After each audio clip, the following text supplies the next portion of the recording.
story was this. From over the course of the 12th and 13th century into the 14th century, a form of evil which is directly traced by the Venetians themselves to the ancient Canaanite city of Tyre had arisen to great power in the north of the Adriatic Sea, the city of Venice, which has been in recent time, until he moved to London, the residence of Satan on earth. These people grew great power. They built a maritime power in the image of ancient Phoenicia, which is Canaan. Phoenicia is a Greek word. The people of that region were called the Canaanites. And the center of evil was Tyre. Tyre was destroyed by a great man, Alexander the Great. But the principle of Tyre lived on. And it came through the Roman Empire, it came to reside in Venice. And from about 800 AD on, Venice was an increasing power in the Mediterranean. It became a great sea power, which became a dictatorship over the Mediterranean over the period from the course of the 12th century into the beginning of the 13th century with the so-called Fourth Crusade. And I can tell you all the Crusades were frauds. They were all run by the Venetians. Nothing to do with Christianity. They had to do with something else. The Fourth Crusade was organized by Venice to conquer and loot Byzantium, which is its major competitor. And the Latin Empire in Byzantium was set up from 1204 to 1261, when a fellow called Michael Palaeologus overthrew it on behalf of the Greeks. But Venice became a great looting power. It crushed every element of civilization. It imposed evil cults. It spread the cult of Aristotle throughout the Mediterranean and other cults.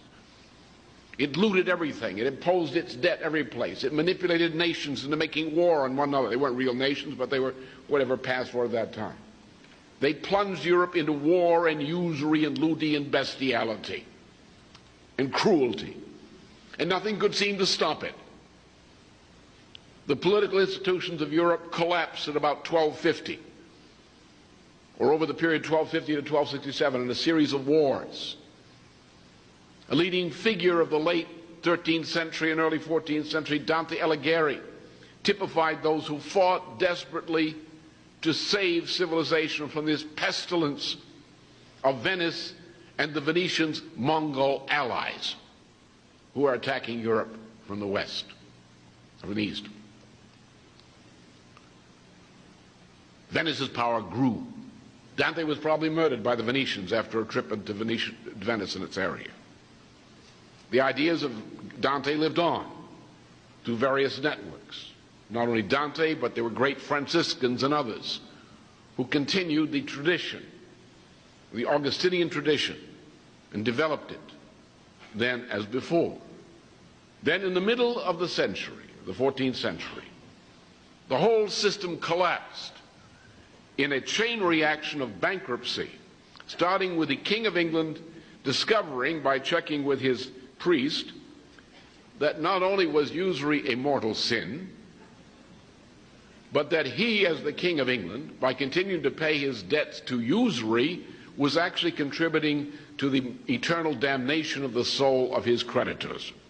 The King of England repudiated his debts to the houses of Bardi and Peruzzi, which were Florentine-based, but they were key bankers of the period, who had looted every part of Europe through this bank. It's very much like the IMF conditionalities today. As a matter of fact, the IMF conditionalities are a repetition, a continuation of the Venetian tradition. They are evil. The people who run the IMF are evil. The bureaucrats of the IMF as a collectivity are purely evil. They are mass murderers. They have already killed far more people on this planet than Adolf Hitler succeeded in doing. They are wiping out the people of developing countries.